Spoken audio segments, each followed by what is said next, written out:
नमो तस्सा भगवतो अरहतो सम्मा संबुद्धस्सा। बुद्ध और उनका धम्म बाबा साहेब डॉक्टर अम्बेडकर द्वारा रचित कालजयी पुस्तकों के इस रचना संसार में आपका स्वागत है। आप जानते हैं कि इस समय हम लोग बाबा साहेब डॉक्टर अम्बेडकर द्वारा मूल रूप से अंग्रेजी में रचित ग्रंथ बुद्ध और उनका धम्म यानी कि बुद्ध एंड हिज धम्मा, इसका ये हिंदी अनुवाद आप तक पहुंचा रहे हैं। और ये हिंदी अनुवाद भदंत डॉक्टर आनंद कौशल्यायन जी का है। तो आइए इस कड़ी में आगे बढ़ते हैं, लेकिन पहले आपको बताते हैं कि पिछली कड़ी में क्या हुआ, कहाँ हम लोग रुके थे। आपको याद होगा कि पिछली कड़ी में देखो, तथागत बुद्ध राजगृह के से निकलकर गृद्धकृत जो पर्वत है, उस पर्वत के पीछे जो एक छोटा सा गांव था, उस गांव में 70 परिवार ब्राह्मणों के रहा करते थे। और उन परिवारों को धम्म दीक्षा देने की दृष्टि से वहाँ पहुँचे। और जब उन्होंने अपनी बात कहनी शुरू की और उनके प्रभाव में पूरा गांव आ गया और पूरा गांव वहाँ बुद्धिज़्म की उसने दीक्षा ली तथागत बुद्ध के साथ, और बुद्ध का अनुगामित्व स्वीकार कर वे तथागत के साथ हो लिए। अब तथागत के साथ होने के बाद कुछ के मन में थोड़ी आशंकाएं थी, थोड़ी शंकाएं थी, लेकिन फिर भी वे चल रहे थे उनके पीछे पीछे। अब देखिए कि आगे बढ़े। वे जब आगे बढ़े तो उन्होंने पृथ्वी पर कुछ सुगंधित द्रव्य पड़ा देखा।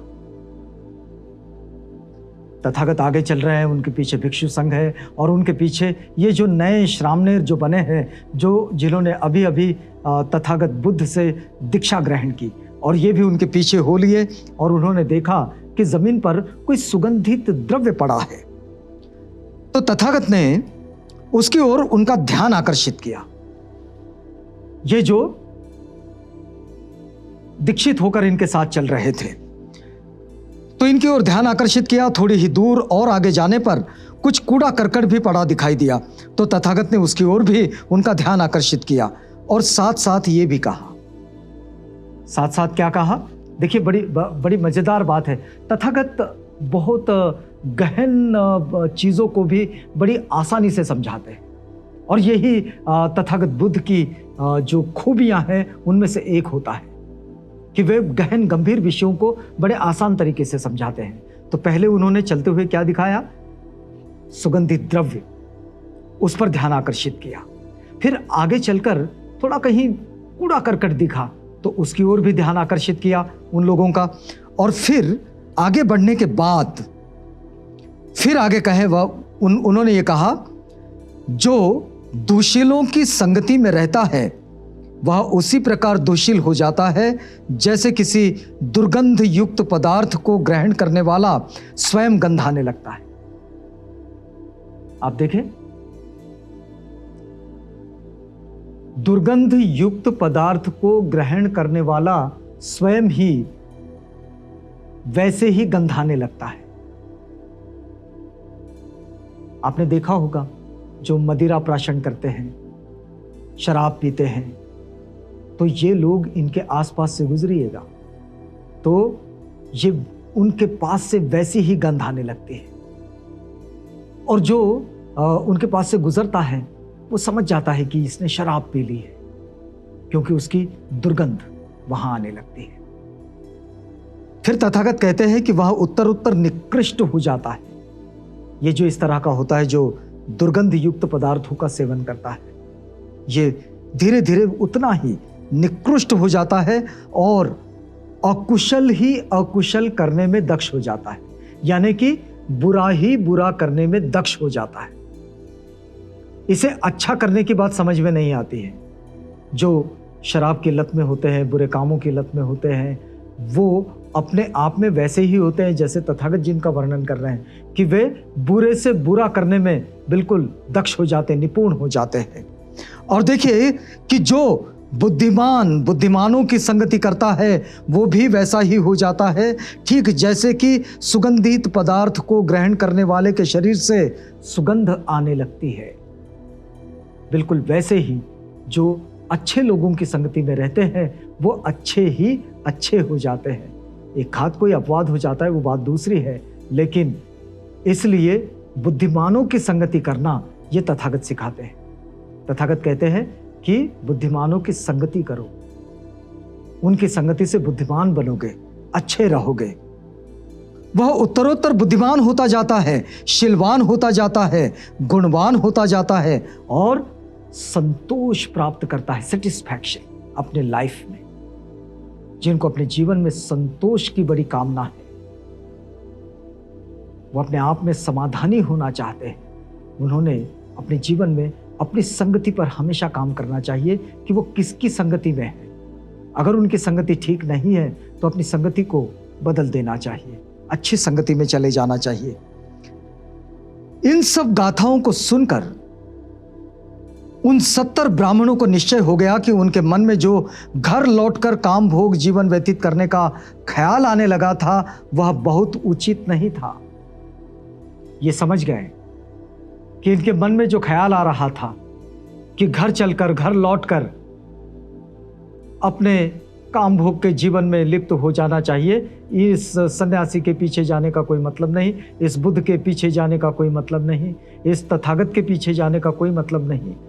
वो लोग अब ये समझने लगे, क्या समझने लगे कि नहीं, ये जो कह रहे हैं ये बात बड़ी सत्य है और अब लौटकर घर जाने की जरूरत नहीं और उस बुराई में फंसने की जरूरत नहीं, अब तथागत के साथ हो लिया जाए। क्योंकि तथागत ने जो बात कही वो बात उनके रोजमर्रा के जीवन से जुड़ी हुई बात थी और वे बता रहे थे कि तुम जीवन में बेहतरी को कैसे पाओगे, अच्छाई को कैसे पाओगे, अपने जीवन में समाधान को कैसे पाओगे, संतुष्टि को कैसे पाओगे। और ये बात उन्हें उचित लगी और ऐसे विचारों से सर्वथा मुक्त होकर वे विहार आए और साधना कर अचिर काल के लिए अरहत्व को प्राप्त हुए। और इस तरह ये सब लोग तथागत के साथ प्रैक्टिसिंग करते करते अपने आश्रमों को तोड़कर वे बुद्धत्व की प्राप्ति की ओर चले गए, मतलब अरहत्व की प्राप्ति की ओर चले गए और अपनी स्वार्थपूर्ण आकांक्षाओं का अंत कर गए। ये जो है बाबा साहेब ने लिखा है, ये बुद्ध और उनका धम्म का द्वितीय कांड का 5वां भाग है। इसका पहला अध्याय यहाँ समाप्त होता है। दूसरे अध्याय की ओर बढ़ते हैं। दूसरे अध्याय का जो शीर्षक है वो है उत्तरावती के ब्राह्मणों की धम्म दीक्षा। ये धम्म दीक्षा का सिलसिला चल रहा है। बाबा साहेब लिखते हैं कि जिस समय तथागत बुद्ध श्रावस्ती के जेतवन में विहार कर रहे थे और मनुष्यों के कल्याणार्थ धर्मोपदेश दे रहे थे, ठीक उसी समय श्रावस्ती के पूर्व वहां के जो उत्तरावती नाम नगर में 500 ब्राह्मण रहते थे, उन सब ने इकट्ठे होकर एक गंगा तट निवासी निर्ग्रंथ तपस्वी के पास जाने का संकल्प किया, जो अपने शरीर पर धूल आदि लपेटकर ऋषि बना हुआ था। देखिए, उस समय ये प्रक्रिया तो चलती थी कि गांव के गांव और लोग अपने जीवन में कुछ बेहतरी को पाने के लिए अलग अलग तरह की तपस्याओं में लिप्त हो जाते थे और घर से बेघर हो जाते थे। कोई ऋषि मुनि बनकर तप में बैठ जाते थे, तपस्या करते थे, साधना करते थे। ये सारी प्रक्रिया उस वक्त तो चल रही थी। और इसी क्रम में उत्तरावती के ये जो 500 ब्राह्मण थे, इन लोगों ने ऐसा निर्णय लिया कि गंगा तट पर एक निर्ग्रंथ तपस्वी है, उसके पास जाना चाहिए। और वो जो तपस्वी है वो अपने शरीर पर धूल लपेटकर ऋषि बना हुआ था। तो रास्ते में एक कांतार में पहुंचने पर उन्हें जोर की प्यास लगी। चलते जा रहे थे, रास्ते में जोर की प्यास लगी।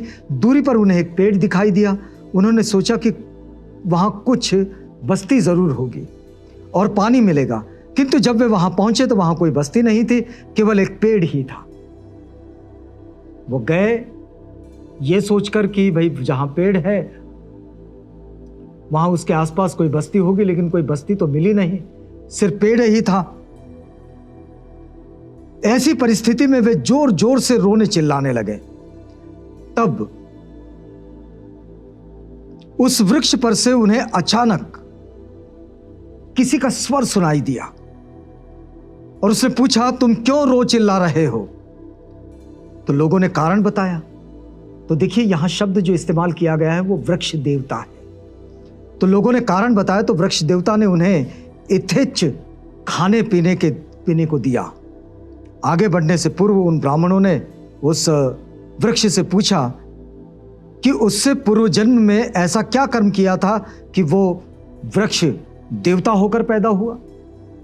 तो उसने उत्तर दिया कि जिस समय अनाथ पिंडक यानी कि सुदत्त ने तथागत को जेतवनाराम का दान दिया था, उस समय वो वहां की सारी रात धर्म सुनता रहा और लौटते समय उसने अपने पात्र में भिक्षुओं को पानी का दान दिया था।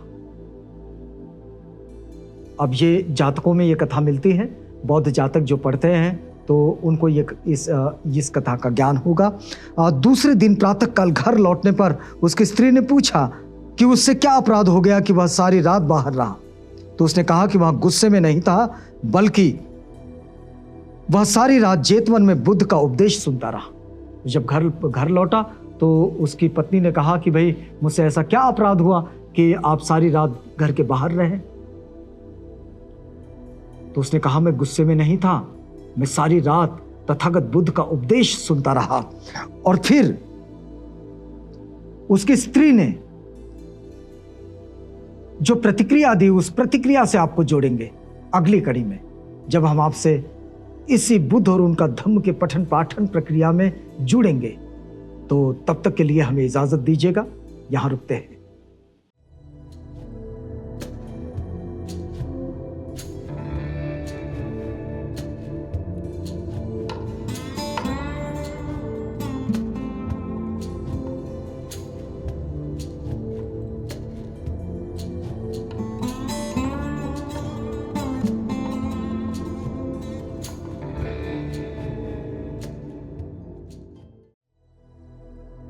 बुद्ध और उनका धम्म।